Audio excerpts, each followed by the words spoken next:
excuse the radio. That's it done. So all that taken out of the bag to get up in there. That off, that's the module down in there. Had to get arms, cut the ribbons, skin off it to get that plug out there. And I've wired that. Replaced this module here. Sorry, it used to have this one, so it did. There's no button there, and I've put this one in it. But I've had to hardwire it because pin 1 in the plug here was missing.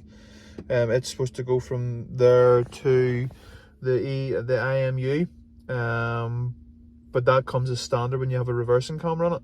Excuse the dust there, like when you have a reversing camera.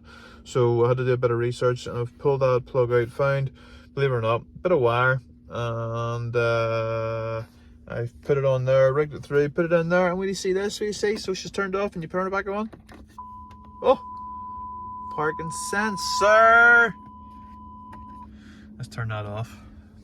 Happy man. There, all the way up through there. Beautiful.